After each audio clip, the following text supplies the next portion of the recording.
Election result വന്നു. ബി.ജെ.പിക്ക് 3 സീറ്റുകൾ കേരളത്തിൽ കിട്ടി. നമ്മളെ സംബന്ധിച്ചിടത്തോളം, മതനിരപേക്ഷ മനസ്സുള്ള ഏതൊരാളെ സംബന്ധിച്ചിടത്തോളം ആ 3 സീറ്റ് കിട്ടി എന്നുള്ളത് തന്നെ വലിയൊരു പ്രശ്നമായിട്ടാണ് മനസ്സിലാക്കുന്നത്. കാരണം വർഗീയ ശക്തികൾക്ക് പൊതുവെ കേരളത്തിൽ വലിയ വേര് ഉണ്ടാവാറില്ല. കേരളത്തിൽ ഇതുവരേക്കും അങ്ങനെ ഒരു ആ നിലക്കുള്ളൊരു വിജയം അവർ നേടിയിട്ടില്ല. ഇപ്പോഴും കാര്യമായൊരു വലിയൊരു ശക്തിയൊന്നുമല്ല. പക്ഷേ 3 സീറ്റ് കിട്ടി എന്നുള്ളതിനെ ഗൗരവത്തിലെടുക്കുകയും അതിനെ എങ്ങനെ ആ ഒരു അവസ്ഥ ഉണ്ടായി എന്നുള്ളത് അനലൈസ് ചെയ്യുകയും ചെയ്തുകൊണ്ടിരിക്കുകയാണ്. അങ്ങനെയൊക്കെ നമ്മളിങ്ങനെ ചർച്ച ചെയ്തുകൊണ്ടിരിക്കുമ്പോൾ വേറൊരു പാരലൽ വേൾഡിൽ വേറെ ചർച്ചയാണ് നടന്നുകൊണ്ടിരിക്കുന്നത്. ഈ 3 സീറ്റ് എന്നുള്ളത് ഒരു ഞെട്ടിയിരിക്കുകയാണ്. എങ്ങനെ ഈ 3ലേക്ക് കുറഞ്ഞു? നമ്മൾ ഞെട്ടിയിരിക്കുന്നത് എങ്ങനെ 3 കിട്ടി എന്നുള്ളതാണ്. 3 കുറഞ്ഞു, 15 സീറ്റൊക്കെ കിട്ടി, അല്ലെങ്കിൽ അതിനപ്പുറത്തേക്കൊക്കെ പോയി. അതെ, ആര് ഭരിക്കണമെന്ന് തീരുമാനിക്കുന്നതിൽ എന്താ പറയാ, സഭയൊക്കെ വന്നിട്ട് ഇങ്ങനെ ബി.ജെ.പി പ്രധാന പ്ലെയർ ആവുന്നു. അങ്ങനെയൊക്കെ അങ്ങനെ ഭയങ്കര സ്വപ്നമായിരുന്നു. ഞങ്ങൾ ഡിമാൻഡ് വെക്കുന്ന മന്ത്രി പോസ്റ്റ് തരുന്നു, അതൊക്കെ വിചാരിച്ചിരിക്കുന്ന ആളുകൾ. അപ്പൊ ഏതായാലും അങ്ങനെയുള്ള കുറച്ച് പ്രയാസമാണ്. അവർ എങ്ങനെ ഈ 3ലേക്ക് ചുരുങ്ങി എന്നുള്ളതാണ് അവർ ആലോചിക്കുന്നത്. അതിന്റെ കുറച്ച് അവലോകന കരച്ചിലുകളാണ് നമ്മൾ കേൾക്കാൻ പോകുന്നത്. അതിൽ ഒരു സമുദായത്തിനെ വല്ലാതെ എന്ത് ചെയ്യുന്നുണ്ട്, അടച്ചാക്ഷേപിക്കുന്നുണ്ട്. നമുക്ക് ഏതായാലും അതെന്താണ്, അത് ആ സ്വപ്നത്തിന്റെ ഇടയിൽ കുറച്ച് പ്രശ്നങ്ങൾ പറ്റി ഉണർന്നതിന് ശേഷം ഉള്ള കുറച്ച് സംസാരങ്ങളാണ്. ഉണർവാണ്. സാറ് പലപ്പോഴും രഹസ്യമായിട്ടാണെങ്കിലും എൻ്റെ അടുത്ത് പറയാറുള്ള ചില ആശങ്കകൾ, അത് യാഥാർത്ഥ്യമാകുന്ന കാഴ്ചയാണ് ഇപ്പൊ തെരഞ്ഞെടുപ്പ് രംഗത്ത് കാണുന്നത്. കാരണം അങ്ങ് എന്തൊക്കെയാണോ ഭയന്നത് അത് മുഴുവൻ സംഭവിച്ചിരിക്കുന്നു കേരള രാഷ്ട്രീയത്തിൽ. ഇത് വളരെയേറെ പ്രതീക്ഷയുണ്ടായിരുന്നു ജനങ്ങൾക്ക്. ബി.ജെ.പി ദേശീയ ജനാധിപത്യ സഖ്യം വൻ ജനങ്ങൾക്ക് ഭയങ്കര പ്രതീക്ഷ നേട്ടമുണ്ടാക്കും. എന്താ പറയാ, ഭരിക്കാനായിട്ടുള്ള ഭൂരിപക്ഷം സീറ്റ് കിട്ടില്ലെങ്കിൽ കൂടി ഒരു 15 സീറ്റെങ്കിലും കിട്ടും എന്ന് പലരും എന്താ പറയുക പ്രതീക്ഷിച്ചിരുന്നു. എനിക്ക് അത്ര വലിയ വിശ്വാസമൊന്നും ഉണ്ടായിരുന്നില്ല. ഞാൻ തുടക്കത്തിലോട്ട് നമ്മൾ സംസാരിക്കുമ്പോൾ സാറിന്റെ അടുത്ത് പറഞ്ഞു 5 സീറ്റ് കിട്ടിയാൽ അതൊരു വലിയ നേട്ടം എന്നാണ് ഞാൻ പറയാറുണ്ടായിരുന്നത്. അതും തകർന്നടിഞ്ഞിരിക്കുകയാണ്. അത് മാത്രമല്ല, കോൺഗ്രസ് പോലും പ്രതീക്ഷിക്കാത്ത ഭൂരിപക്ഷമാണ് കോൺഗ്രസിന് കിട്ടിയിരിക്കുന്നത്. CPM പ്രതീക്ഷിക്കാത്ത പോലെ തകർന്നടിഞ്ഞു പോയിരിക്കുന്നു. ഇതിലെല്ലാം ഒരു കോമൺ ഫാക്ടർ ഉണ്ട് സർ. ഇവര് പറഞ്ഞ പോലെ മുസ്ലിം വോട്ടിന്റെ കൺസോളിഡേഷൻ ഇല്ല എന്ന് UDF മറ്റ് കമ്മ്യൂണിസ്റ്റുകാരും പറഞ്ഞെങ്കിലും യഥാർത്ഥത്തിൽ നടന്നിരിക്കുന്നത് മുസ്ലിങ്ങളുടെയും ക്രിസ്ത്യാനികളുടെയും കൺസോളിഡേഷൻ ആണ്.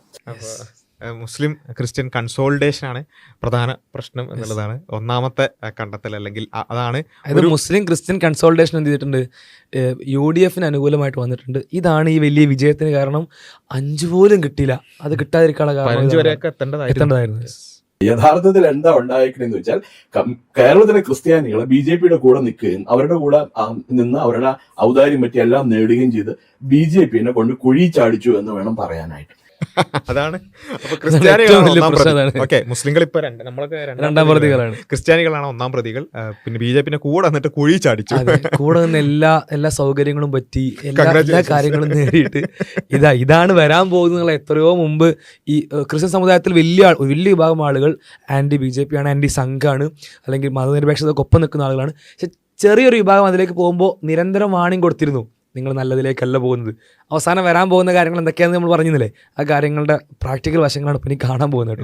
തൃശ്ശൂര്, കയ്പമംഗലം, ഇരിങ്ങാലക്കുട, പുതുക്കാട്, ചാലക്കുടി, കൊടുങ്ങല്ലൂര്, പെരുമ്പാവൂര്, അങ്കമാലി, ആലുവ, കളമശ്ശേരി, പറവൂര്, വൈപ്പിൻ, കൊച്ചി, തൃപ്പൂണിത്തുറ, എറണാകുളം, തൃക്കാക്കര, കുന്നത്തുനാട്, മൂവാറ്റുപുഴ, കോതമംഗലം, ദേവികുളം, ഉടുമ്പൻചോല, തൊടുപുഴ, ഇടുക്കി, പീരുമേട്, പാല, കടുത്തുരുത്തി, ഏറ്റുമാനൂർ.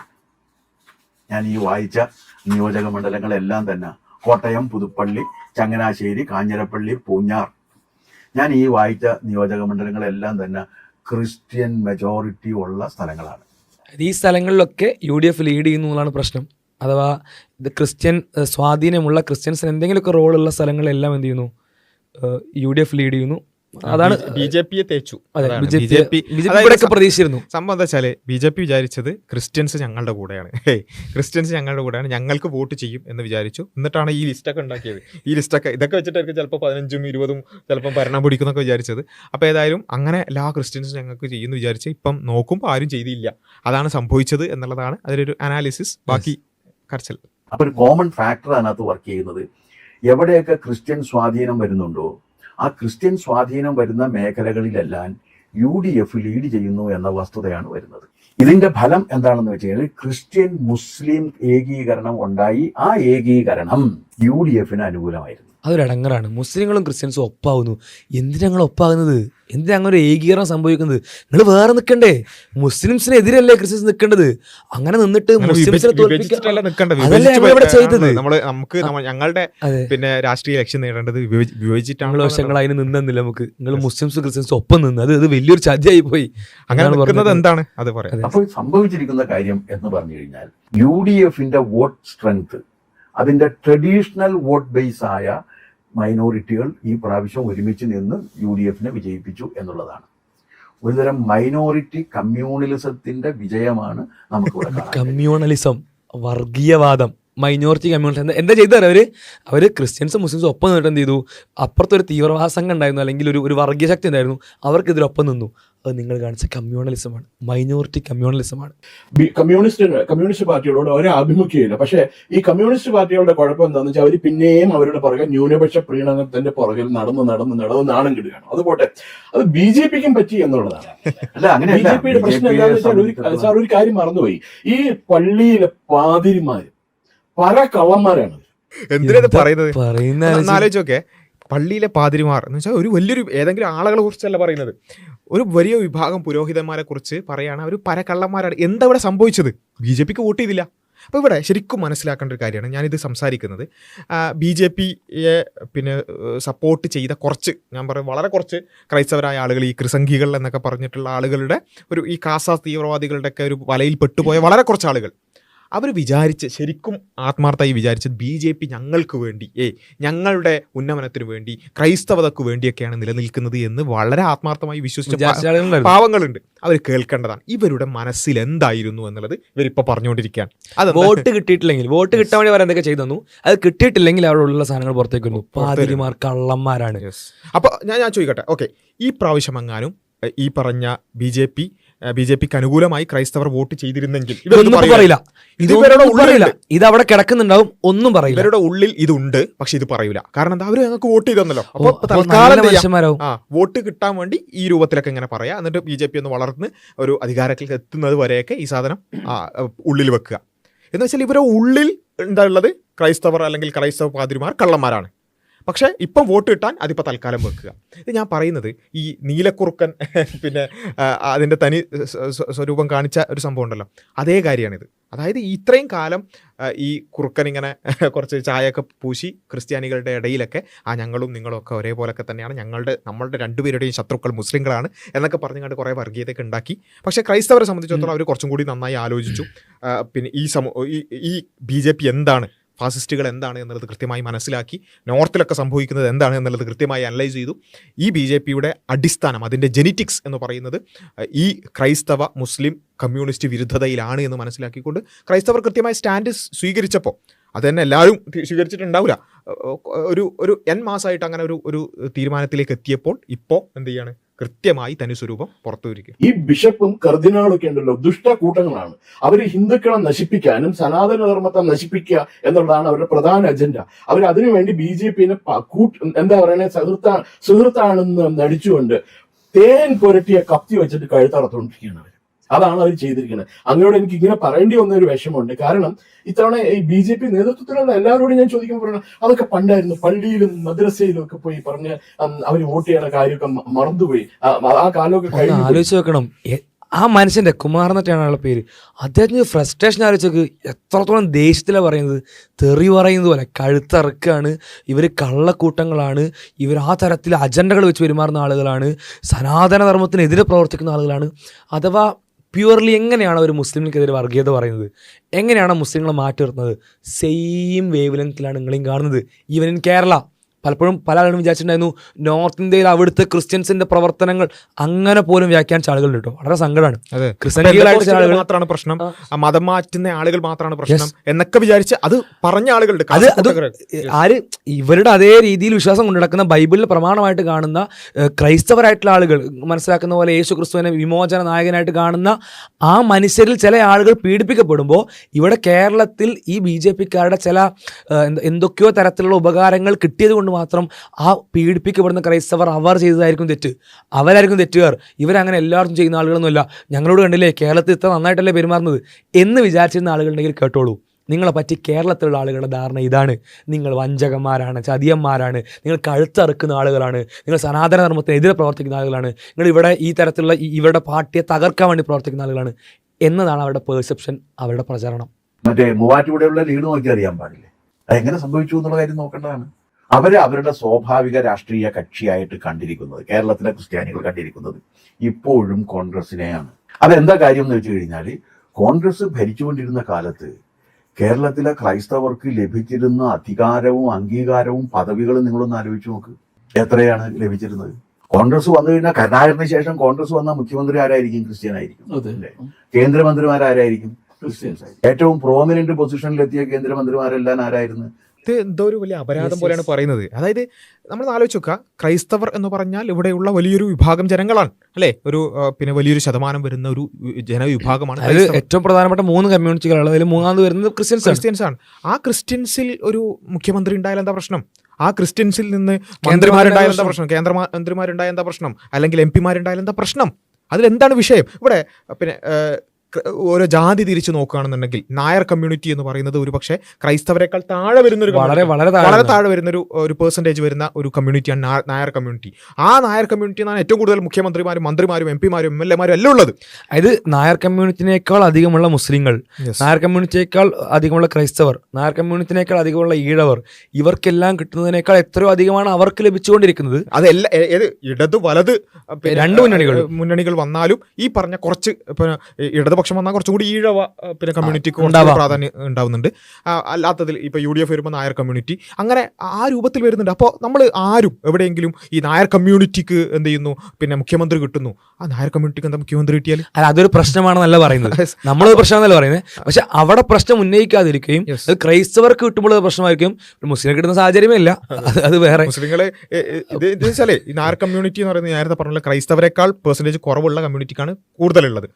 അതിനേക്കാൾ കൂടുതലുള്ള ക്രൈസ്തവർ അവർ ഒരുപാട് സ്ഥാനങ്ങളിൽ വന്നിട്ടുണ്ട്. അത് ശരി തന്നെയാണ്. ഒരുപാട് മുഖ്യമന്ത്രിമാരായിട്ട് അവരുടെ പിന്നെ പലതരത്തിൽ സ്ഥാനങ്ങൾ കിട്ടിയിട്ടുണ്ട്. അവർക്ക് അർഹിക്കുന്ന പ്രാതിനിധ്യത്തെക്കാൾ കൂടുതലാണ് കണക്കെടുത്ത് പരിശോധിച്ച് നോക്കിയാൽ ക്രൈസ്തവർക്കുള്ളത്. അതൊരു പ്രശ്നമായിട്ട് ഉന്നയിക്കേണ്ട ആവശ്യമില്ല.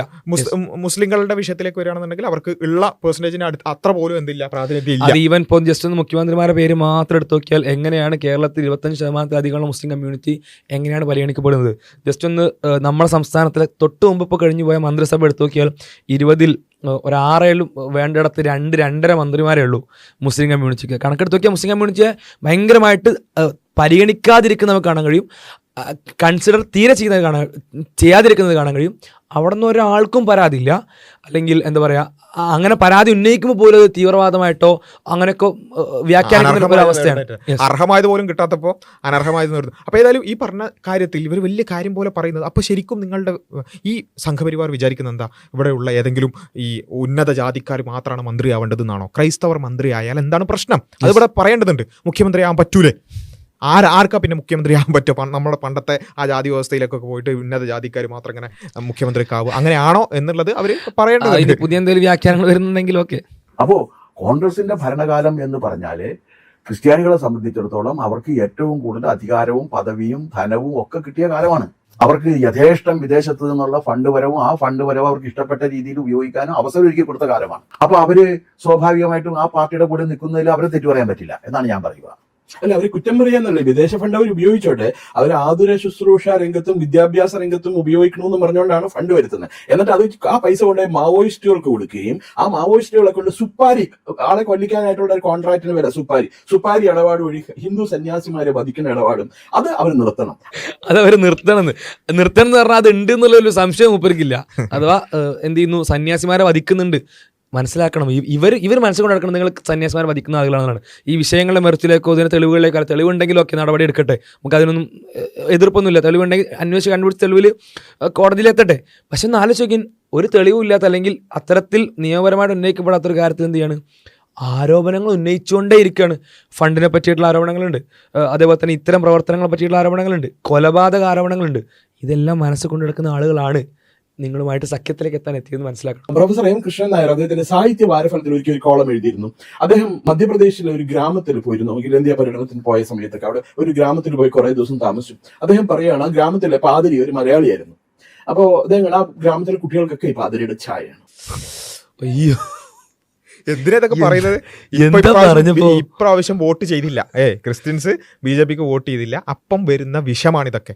ഏതോ വാട്സപ്പ് യൂണിവേഴ്സിറ്റിയിൽ നിന്ന് വന്നിട്ടുള്ള എല്ലാ സാധനങ്ങളും ഛർദ്ദിക്കാൻ. ഒരു ഗ്രാമത്തിലെ കുട്ടികളെ മൊത്തം പാതിരിന്റെ കുട്ടികളാക്കി. ഒന്ന് ആലോചിക്കെ, ഹൗ ഡേഞ്ചറസ്, എത്ര അപകടകരമായിട്ടുള്ള വാദം പറഞ്ഞേ. എന്തുകൊണ്ടാ നിങ്ങൾ ഒന്ന് വോട്ട് ചെയ്തില്ല, ഒറ്റ ഇലക്ഷൻ വോട്ട് ചെയ്തില്ല? എന്താ കഥകൾ ഉണ്ടാവും ഇങ്ങനെ? ഇതുപോലെ ഒറ്റ കുമാറിന്റെ കഥയാണ്. ഈ എത്ര കുമാർമാർ അങ്ങനെ വേറെ കിടക്കുന്നുണ്ടാവും? ഇപ്പം ഇത്രയും കാലം മുസ്ലിങ്ങൾക്കെതിരെ ഇങ്ങനെയുള്ള കുറെ കഥകൾ വന്നിരുന്നു. മറ്റേ അത് ചെയ്യുന്നു, ഇത് ചെയ്യുന്നു, അങ്ങനെ ആക്കുന്നു, ഇങ്ങനെ ആക്കുന്നു, ഇങ്ങനെയുള്ള കഥകൾ ഇവർക്ക് ഓൾറെഡി ക്രിസ്ത്യൻസിനെ കുറിച്ചും കഥകളുണ്ട്. കഥകളൊക്കെ റെഡിയാണ്. ഓക്കെ, അത് ചില സമയത്ത് അതൊന്ന് ഇപ്പൊ തൽക്കാലം ഒന്ന് ഇപ്പൊ പറയേണ്ടത് വിചാരിച്ച് മാറ്റി വെക്കുന്നു മാത്രം. ഇപ്പൊ ഇതാ വോട്ട് ചെയ്തിട്ടില്ല എന്നുള്ളത് കൊണ്ട് മാത്രം അതൊക്കെ പുറത്തു വന്നുകൊണ്ടിരിക്കുകയാണ്. ഇത് ഓൾ ഇന്ത്യ കോൺഗ്രസ് കമ്മിറ്റി അല്ല, ഇത് ഓൾ ഇന്ത്യ ക്രിസ്ത്യൻ കമ്മിറ്റിയാണ്.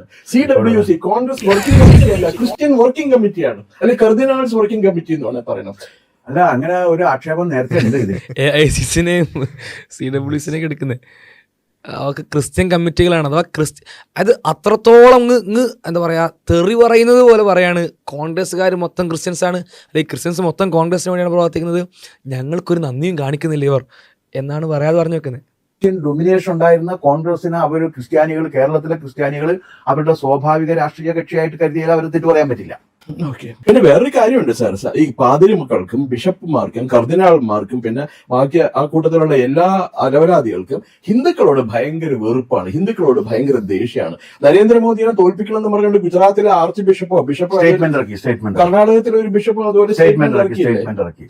ഈ പ്രകാശ് രാജ് എന്ന് പറഞ്ഞ സിനിമാ നടൻ തേരാപാര നരേന്ദ്രമോദിക്കെതിരെ പ്രസംഗിച്ചുകൊണ്ട് നടക്കുന്നത് അവനൊരു ക്രിസ്ത്യാനി ആയതുകൊണ്ടാണ്. എനിക്കറിയാം.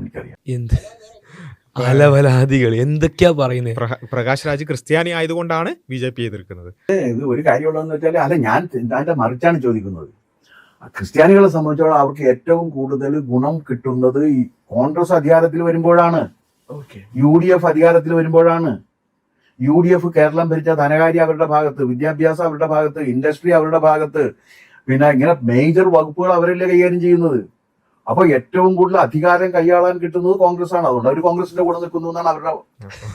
ഇപ്പൊ കോൺഗ്രസ് മൊത്തം ഈ പറഞ്ഞതുപോലെ തന്നെ ക്രിസ്ത്യൻസിന് വേണ്ടി മാത്രം നിലകൊള്ളുന്നതാണ്. ഇതൊക്കെ ഇവര് ഒന്നല്ല, ഈ ചില വകുപ്പുകൾ കിട്ടും, ആ വകുപ്പ് എത്ര വകുപ്പുകൾ ഹിന്ദുക്കൾ കിട്ടുന്നുണ്ട് നിങ്ങൾക്ക് അറിയോ?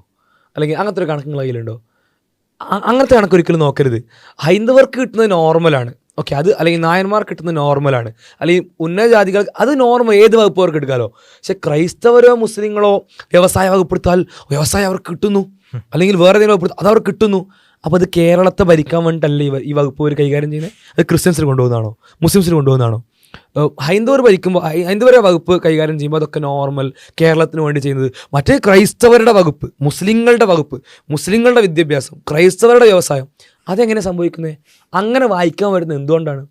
എന്താണ് ഈ ഒരു BJPയുടെ ഒരു നയത്തിനെതിരെ ഒരു പ്രചരണം നടത്തുമ്പോഴേക്കും അവർ അലവലാദികളെന്ന് പാതിരിമാരെ വിളിക്കാനുള്ള കാരണം എന്താ? പ്രകാശ് രാജിനെ പോലെ വളരെ പ്രമുഖനായിട്ടുള്ള ആക്ടിവിസ്റ്റും അതേപോലെ തന്നെ നടനുമായിട്ടൊരു മനുഷ്യൻ, ആ മനുഷ്യൻ നടത്തുന്ന മെറിറ്റിലുള്ള വാദങ്ങളെ മെറിറ്റോടെ കാണാതെ എന്തുകൊണ്ടാണ് ആ മനുഷ്യൻ്റെ മതം നോക്കുന്നത്?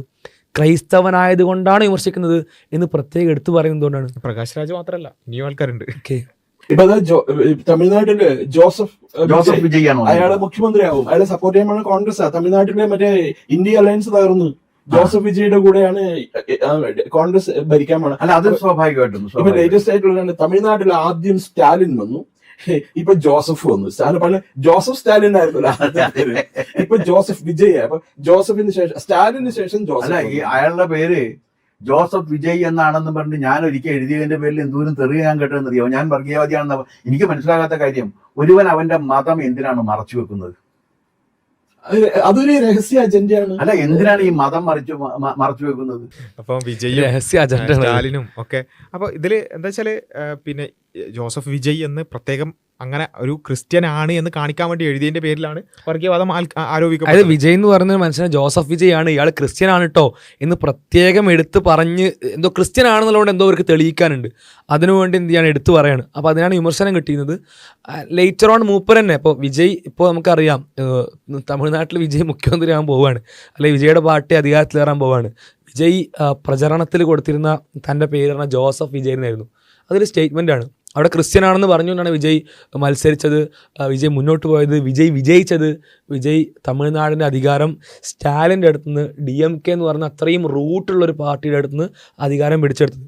അതിൽ രാഷ്ട്രീയമായിട്ട് എത്രത്തോളം തമിഴ്നാടിന് ഗുണം ഉണ്ടാവും എന്നൊക്കെയുള്ളത് വേറെ വിഷയം. പക്ഷെ അങ്ങനെ വിജയ് ചെയ്തത് ജോസഫ് വിജയ് ആണ് ഞാനെന്ന് ഉറച്ച് പറഞ്ഞുകൊണ്ടാണ്.